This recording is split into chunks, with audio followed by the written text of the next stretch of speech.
ఈ రోజు నేను చేసేవన్నీ కల్పితాలు కాదు, ఇందులో ఎలాంటి కల్పితాలు లేవు.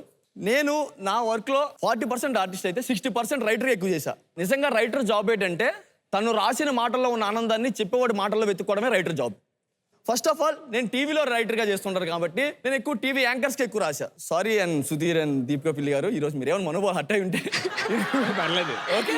ఎనీథింగ్ ఫర్ స్టార్టింగ్లో ఒక షో స్టార్ట్ అయింది. వాళ్ళు ఏంటంటే షోకి ఎంట్రీ లింక్ రాయమన్నారు. ఓపెన్ అయితే డప్పులు చప్పులు వినబడితే వినాయక చవితి పండుగ వచ్చినట్టు, పటాసుల శబ్దం వినబడితే దీపావళి పండుగ వచ్చినట్టు, ఊరంతా ఊపు మీద ఉంటే సంక్రాంతి పండుగ వచ్చినట్టు, కానీ ఆ వైభవం అంతా ఒకే దగ్గర ఉందంటే మన షో మొదలైనట్టు. హరి అదిరిపోయిందిరా, దా రెడీ రెడీ అన్న, టేక్ అన్నా, టేక్ రెడీ. స్టేజ్ ఎక్కాడు. మేము ఇన్నేర్లు ఉంటాం కదా, కూర్చున్నా.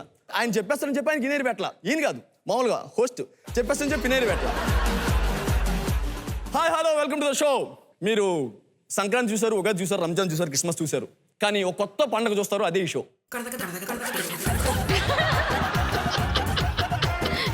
డప్పులు చప్పులు లేవురా, పటాసుల శబ్దం ఏదిరా, ఆ ఎలివేషన్ లేవురా, ఆ ఎమోషన్ ఏదిరా. ఇవన్నీ సుధీరని అంటున్నావు. నేను పండగ అని చెప్పని చూసావా, ఒక్క పండగ అది ఒక్కటి పట్టుకుంటాడు అనమాట. పట్టుకొని రంజాను దీపావళి అన్నీ వచ్చాయి, ఈ షో వచ్చింది, అంతే అంతే.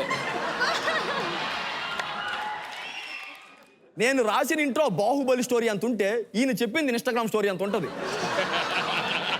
ఈ లేడీ యాంకర్లు ఎలా ఫీల్ అవుతారంటే సార్, హీరోయిన్లుగానే ఎక్కువ ఫీల్ అవుతారు ఇక్కడ, మామూలు కాదు. నేను ఎక్స్ప్లెయిన్ చేయడానికి వెళ్తా ఏంటి గ్యాప్లో వచ్చినప్పుడు. ఆవిడ పక్కన ఒక అసిస్టెంట్, ఒక మేకప్ మ్యాన్, ఒక హెయిర్ డ్రెస్సర్, ఒక జ్యూస్ అందించేవాడు, ఒకడు ఏమో ఈ బట్టలు సరి చేసేవాడు. వీళ్ళందరూ ఉంటారు.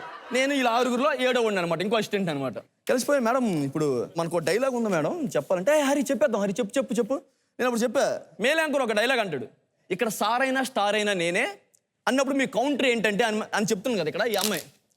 అది ఆ టచ్ అప్ ఒకసారి ఓకే బాగుందా, అది అంతా ఓకేనా, అది లంచ్కి అది మనం చెప్పాం కదా. నువ్వు చెప్పు హరి, నువ్వు చెప్పు, ఈ చెప్పేయాలి. ఆ లంచ్ అది కొంచెం చూసుకోండి మేడం. అక్కడికి వచ్చిన తర్వాత మీరు అంటారు మేడం, ఎన్నిసార్లు చెప్పాను ఈ హెయిర్ కొంచెం చూడమని, అదంతా మీద పడిపోతుంది తెలుసా, చూసుకోక. నువ్వు చెప్పు హరి, నువ్వు చెప్పు. ఎవడికి చెప్పాలి, కెమెరామ్యాన్కా, అసిస్టెంట్కా, మేకప్ మ్యాన్కా, మొత్తం చెప్పేసి మేడం ఓకే అంటే ఓకే హరి, ఏంటి ఓకే ఏంటి ఓకే మేడం, మొత్తం చెవులో చెప్తా కదా, చెప్పేస్తానులే.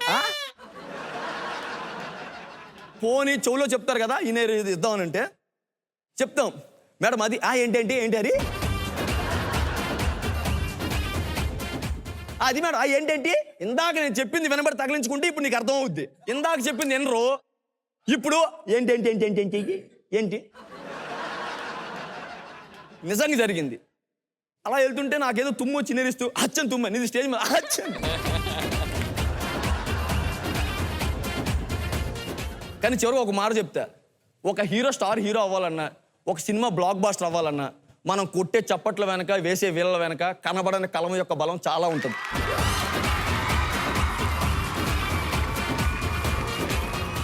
పనిచేసే 24 క్రాఫ్ట్స్తో పాటు ఇంకా చాలా మంది పనిచేస్తారు. అండ్ అందులోని ఆ షో హిట్ అవ్వాలంటే ఆ కళానికి ఉన్న బలాన్ని కూడా యాడ్ చేసే ఒక మంచి రైటర్స్ కూడా ఉండాలి. సో అటువంటి రైటర్స్ ఉన్నప్పుడే ఇలాంటి షోలు జనాల్లోకి వెళ్ళి ఇంకా ఎంటర్టైన్, ఇంకా సూపర్ సక్సెస్ఫుల్ అవుతాయి. So once again thank you so much for all the writers. That's all. ఓ 2 పేర్లు చెప్పు. వద్దులేండి సార్, అది నాకు వద్దులేండి సార్. అలా వెళ్ళి నరేట్ చేసినప్పుడు ఎవరు వినలేదనుకో, అటు తిరుగుతుంటే ఆడు మెడిటి తిప్పి నీ మొహంలో మొహం పెట్టుకున్నట్టు చూడమను, చూసి నువ్వు చెప్పాలనుకున్న డైలాగ్ చెప్పు. ఎందుకంటే అదే వాళ్ళు ఎగ్జిక్యూట్ చేయాలి. దానికి అసలు మనం టెక్నీషియన్గా మనకు కావాల్సింది వాళ్ళ దగ్గర నుంచి తీసుకోవాలి.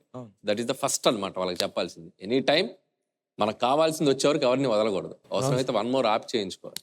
ఓకే.